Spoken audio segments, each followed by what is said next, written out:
Is there a mystery that lies behind the events that have shaken America from the storming of Capitol Hill to right now? That lies behind the forces that are transforming our nation before our eyes? What does it all mean? And where is it all heading? What does the future hold? Is there a template, a mystery from 2,500 years ago that reveals what lies behind it all? This is Jonathan Cahn, and this is going to be a prophetic message of a different kind. You won't hear it on the news or from the media establishment. This right now is the first time I'm sharing it anywhere. But I believe it's going to open your eyes to a whole other realm of stunning connections that lie behind what is taking place all around us. The last prophetic video I made, the message to Joe Biden, was about 10 minutes. This one's going to be of a much more major length. But you're going to want to see the whole thing because every piece of the mystery is important. And it's going to culminate in what it means for now, what you need to know for what lies ahead. Now, the mystery is not political, but it touches the political realm and all realms. And people may seek to use it politically from any side, but it's above that, it's spiritual. Nothing in it condones what happened on Capitol Hill. As believers, we have to stand against all hatred and the violence that comes of it. Our agenda is the love of God, including manifesting it to those who oppose the agenda of God, to manifest the truth in love. At the same time, people could seek to use the paradigm for the sake of attributing blame. That's not what it's about either. It's about something much bigger than any event. It's about the very course and future of America, as you'll see. Now, I've written several books, starting with The Harbinger, but after I write them, I don't often have the time to read them. But in recent days, I've looked through my first book, The Harbinger, and been seeing how what was there and warned of is coming to pass, manifesting even more clearly now. That's one of the things that led me to write The Harbinger 2, the last book. But the mystery I'm going to open up now begins in a different book that I wrote called The Paradigm. And what I'm going to show you is not in the book, but it's the continuation of the mystery that begins in the book. So let's set the foundation. The paradigm is not a prophecy, but a prophetic template. It's not saying that the scriptures prophesy the leaders of our day, but that in the scriptures are templates that can replay, and that God can use those templates to speak and give revelation. The template of the paradigm concerns a nation, ancient Israel, that once knew God, but is now rapidly falling away from him and heading ultimately for judgment.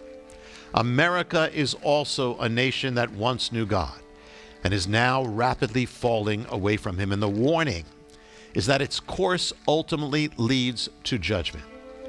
The paradigm contains specific ancient prototypes that lie behind modern leaders on the national stage of our time. I won't name the ancient kings or queens of the paradigm except one, the one that involves Donald Trump.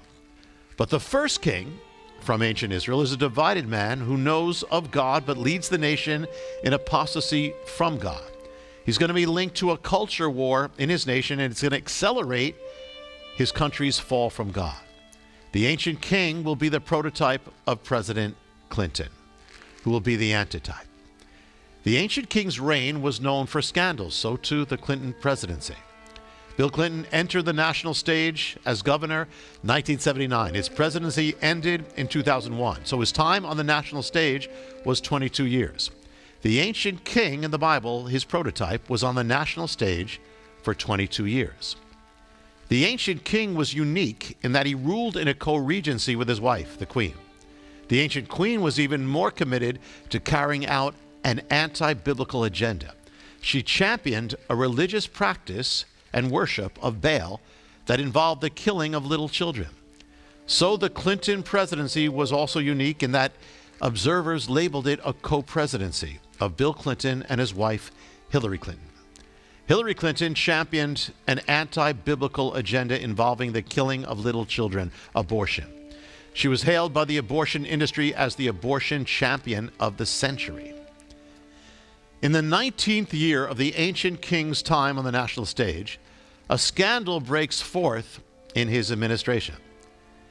In the 19th year of Clinton's days on the national stage, starting in 1979, it comes out to the year 1998.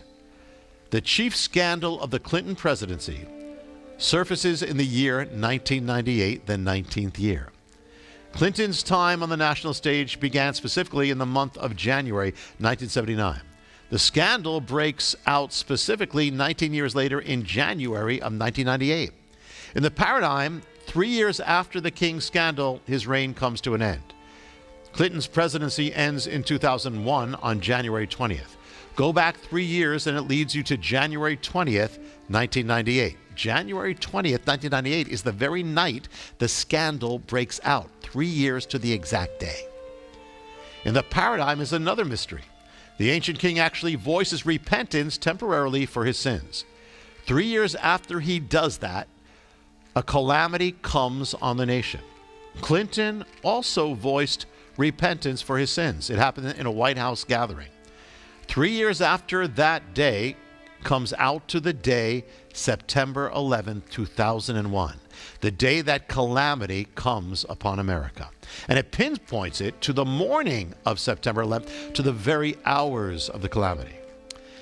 Now, after the end of the ancient king's reign, his queen, or the former first lady, continues on the national stage. She continues to inhabit the political realm and dwells in the capital city.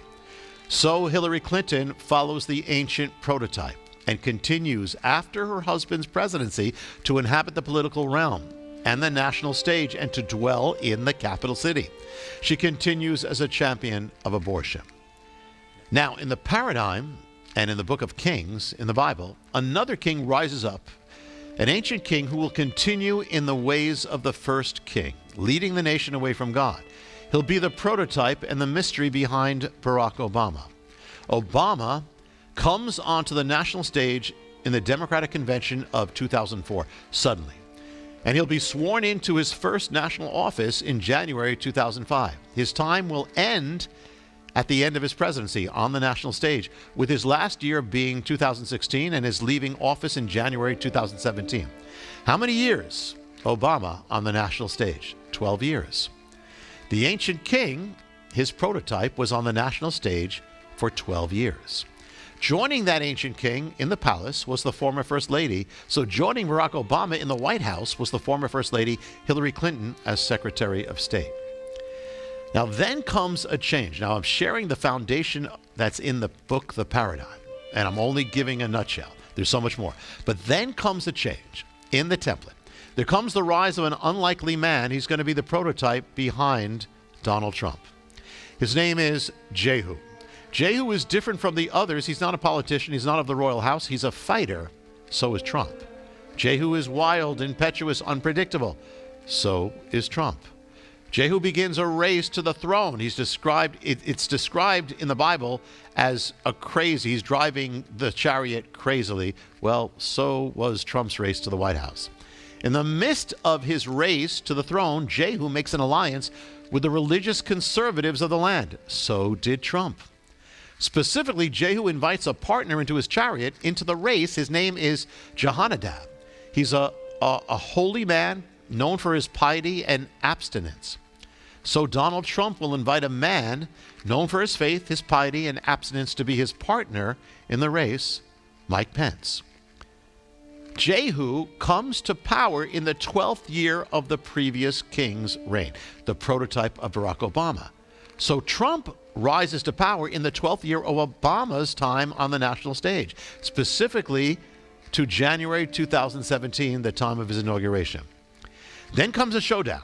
Jehu versus the nation's former First Lady, the former Queen. So there comes a showdown in America. Trump versus the nation's former First Lady, Hillary Clinton. Now, it looked as if Clinton would win the election, but the paradigm says that when the two come head-to-head, the Queen, the former First Lady, will fall, and Jehu, the warrior, will prevail. And that's exactly what happened. Now, how long was Hillary Clinton on the national political stage? 22 years with her husband, then 12 years in Washington on her own. For 2 years, she retired from public life. Then she came back to run for 2 more years. So 22 years with her husband and 14 years on her own. What about the ancient queen in the Bible, her prototype? The ancient queen was on the nation's political stage with her husband 22 years, and then on her own 14 years. Now, Jehu comes to the capital city to reign. He has an agenda to drain the swamp. He comes against the worship of Baal, which means he opposes the killing of children. He cuts off state support for the cult of Baal. So Trump comes to the capital city, Washington, with the agenda to drain the swamp. He will oppose and seek to cut off state support for the killing of children, abortion.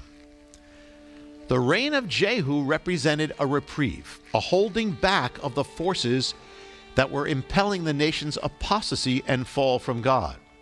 And that is the significance of the presidency of Donald Trump. It's not about Donald Trump any more than it's about Jehu, but it was to hold back the forces impelling America's fall from God. Now, when Jehu came to the capital city, he destroyed the temple of Baal. When Jehu rises, the temple of Baal falls to the ground.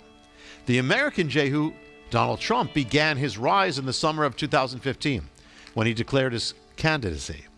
Now, it turns out there actually has existed a temple of Baal, an ancient temple of Baal in Palmyra, Syria, surviving 2,000 years of world history.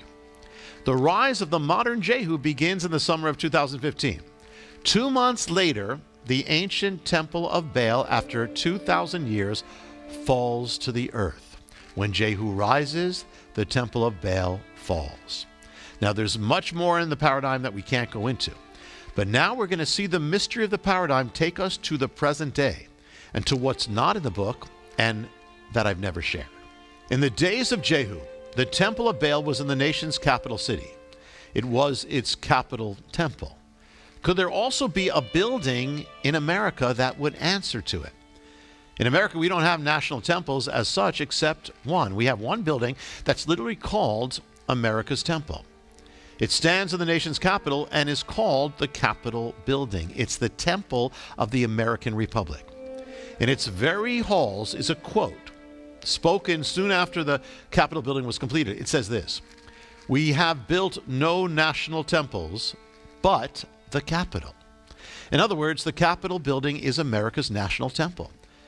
Since then, and to this day, it's been referred to as America's Temple, the people's house, the temple of democracy, a secular temple. Not only that, but it was modeled after the temples of the ancient world, the ancient pagan temples of Greece and Rome, and particularly the Roman pantheon, the temple of all gods. Now, it's not that the Capitol Building is by nature pagan. Its architecture is, but what matters is what goes on inside. What happens inside a nation's temple when the nation turns away from God? What took place in the ancient temple of Baal? Prayers were lifted up to a pagan god.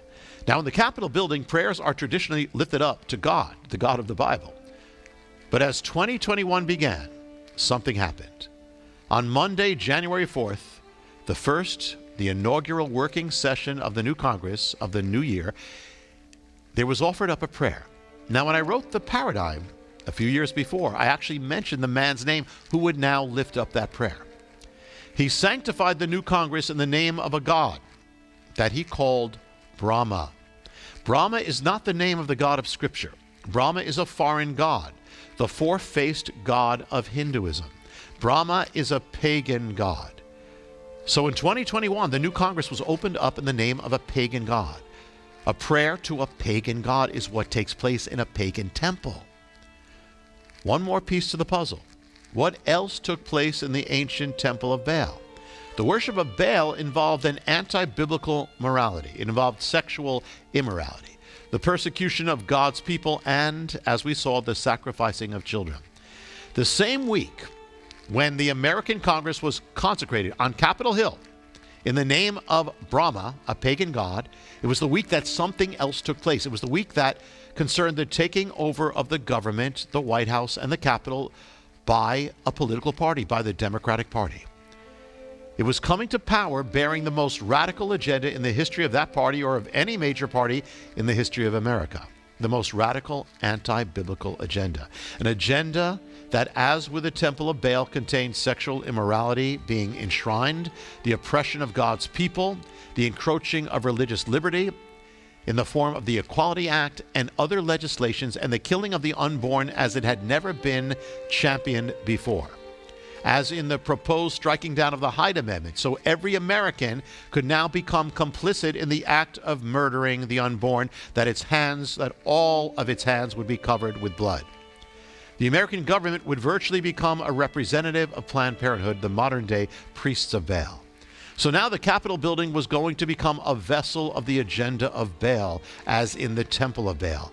And the critical week was that first week in January 2021, where it would determine which party would lead the Senate and then would officially confirm who would sit in the White House. So it all began with the prayer to a pagan god. The day after that prayer, Tuesday, January 5th, came the vote in Georgia, which would determine who would control the Senate and if the radical agenda would take total control over Capitol Hill. And so it happened. The Democrats and that agenda would take control of the American government. The Capitol building would be in the charge of those who swore to champion and expand abortion, the killing of unborn children across the land.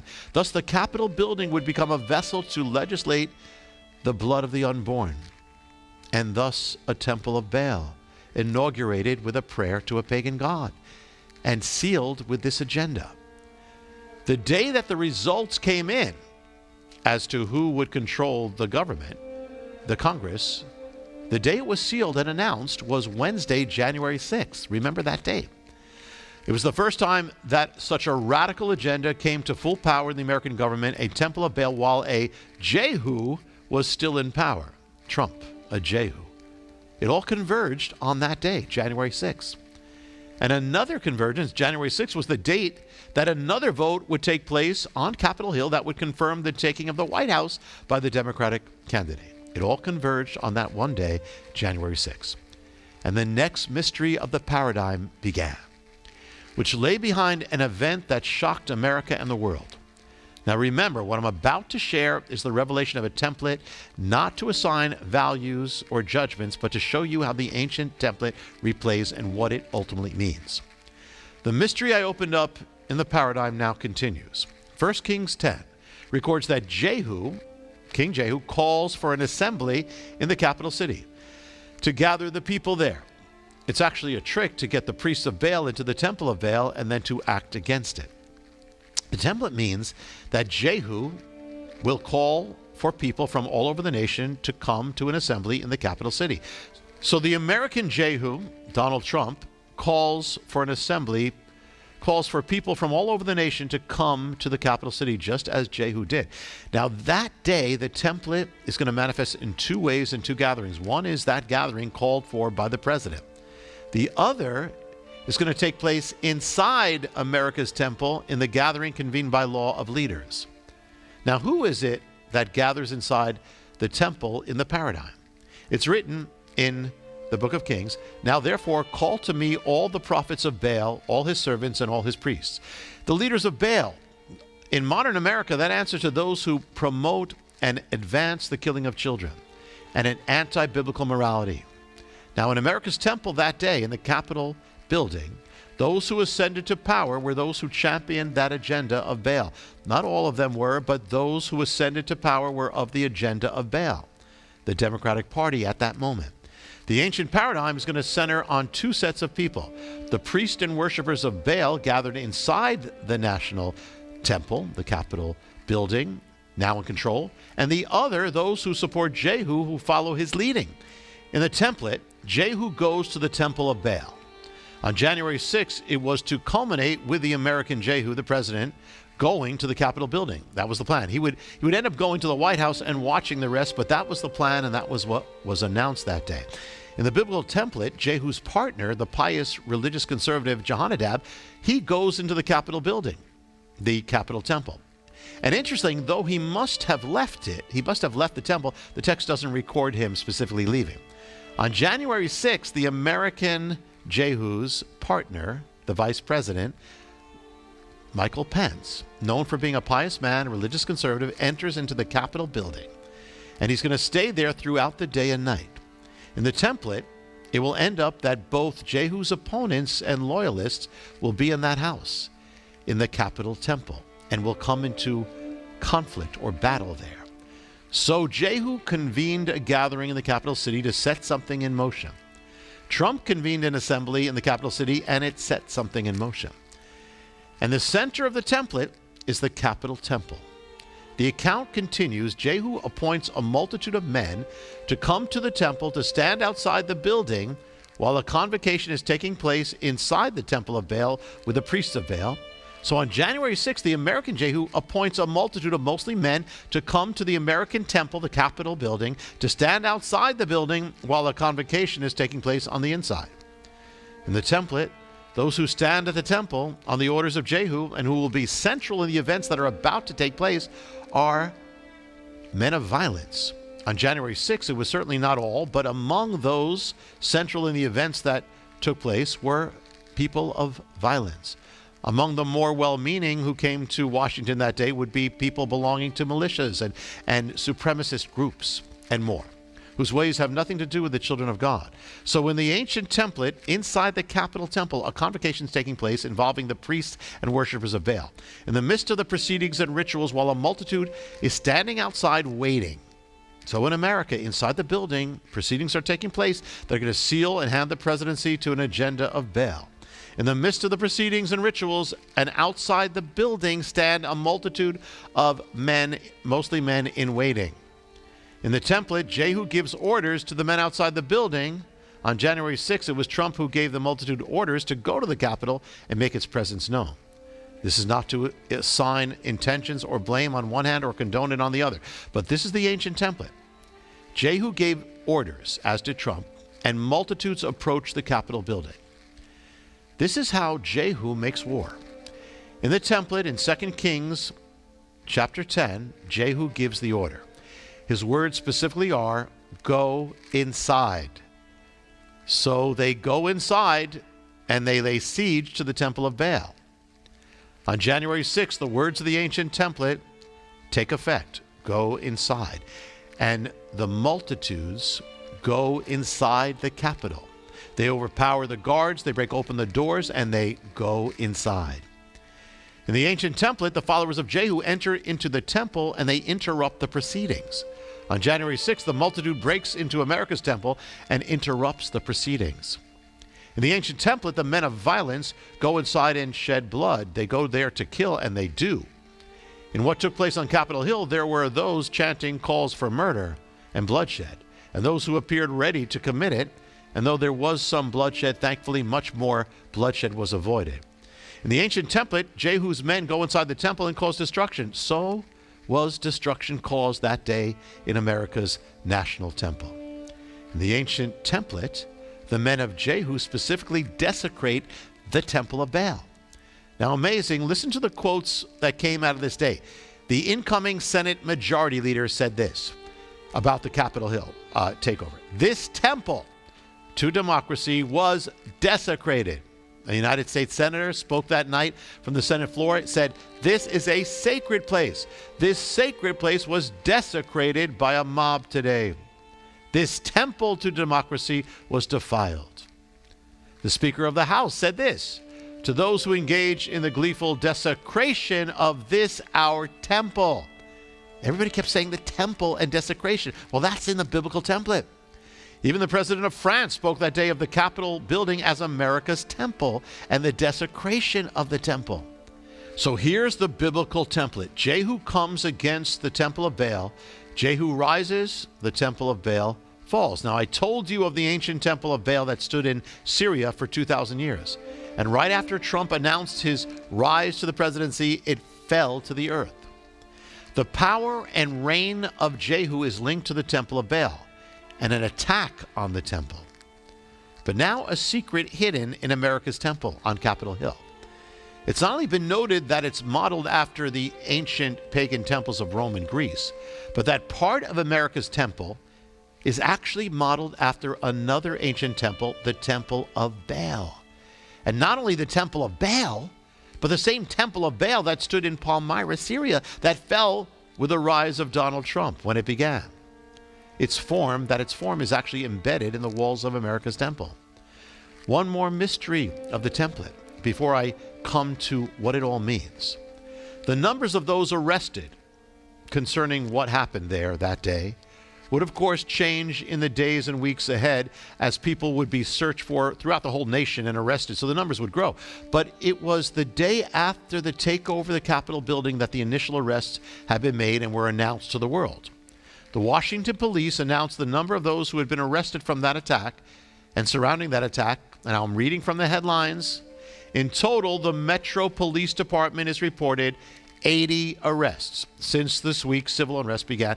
And then it goes, another says 80, another headline, 80 arrested for civil unrest at U.S. Capitol around D.C. Here's more. Metropolitan Police Department arrested 80 individuals in connection with civil unrest at the U.S. Capitol and around D.C. 80 people connected in some way to the template of Jehu and the Temple of Baal.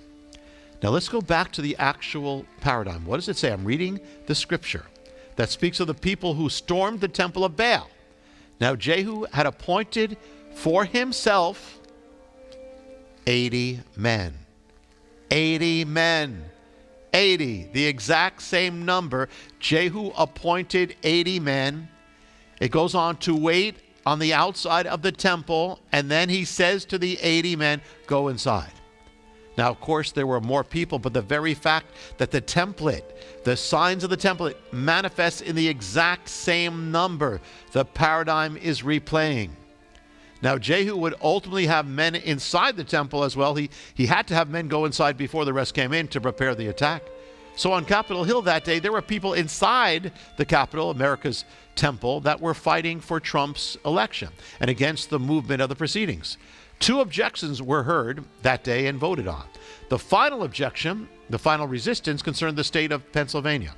Those who were behind that resistance was 1 senator and the rest from the House of Representatives. How many stood against the vote and for Trump's cause from the House of Representatives? 80 members of the House of Representatives. 80. Same number manifesting again. The 80 men of Jehu of the ancient template. Now, I have much more to say regarding this mystery and where America is heading. But for now, we need to ask, what does the mystery reveal for this hour, for America, and for each of us? When I wrote the paradigm, I put in a chapter called about things to come, just as I did when I wrote the Harbinger, about things to come. And I wrote a warning concerning the reign of Jehu. I won't go into detail, but I'll just read these words from that chapter in the paradigm. Under the reign of Jehu, Israel's apostasy was slowed but not reversed. So the nation's short-term danger was averted, but the long-term danger was not. Jehu wasn't the answer. He was used by God, and he did good on one hand. But the Bible says his reign was mixed. His reign was a reprieve to slow down the nation's apostasy and give the nation a chance to return to God. It was a window of time. And here's why it matters. January 6th was the day that the window came to an end, that window. It was all sealed on that day. It was the watershed moment. The moment that the Republicans lost the Congress and the president officially lost the presidency. The end of the window of Jehu. So it was a moment of spiritual importance, and so everything exploded.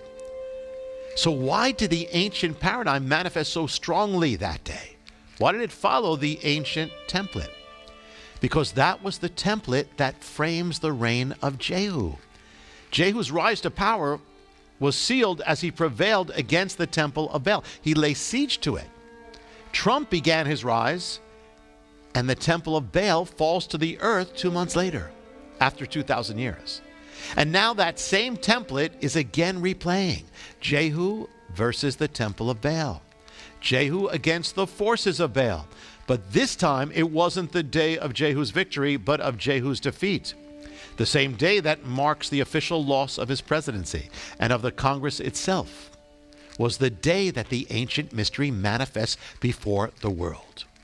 The same mystery that marked the beginning of his reign now marks the end, or the beginning of his rise and reign now marks the end of his reign. It was the reversing of the fall of the Temple of Baal. It was the rising back, the return of the Temple of Baal. And all sanctified, all begun in a prayer to a pagan god. What does it mean? It means that we are now in a new day. These are the days of the reign of Baal. The agenda of Baal has taken control of the nation's government. Baal's agenda concerning the blood of the children, the forces of abortion. Baal's agenda concerning sexual immorality. Baal's agenda of war against the ways of God and his people, the war against religious liberty. And Baal's acceleration of the nation's apostasy.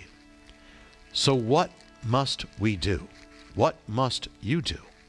If these are the days of Baal, then these must also become the days of Elijah. We must become more and more like Elijah, uncompromised, untainted, undefiled, unentangled with the world, separate from the world, yet a light unto the world. You must become more single-minded, rooting out all compromise and all fear of man, more pure, more focused, more single-minded, more set apart, stronger, bolder, less wavering, and more absolute, proclaiming the truth to a civilization, to a culture, to a nation that rejects it and yet needs it all the more. Never retreating, but always advancing, proclaiming the gospel of Messiah, the salvation of our God. Now, as I'm led and able, I'll seek to share more of the mysteries, revelations, and where we are heading in the times ahead. It'll be on this channel, as are the other videos, and the most detailed revelations will be in the books, from the Paradigm to the Harbinger 2.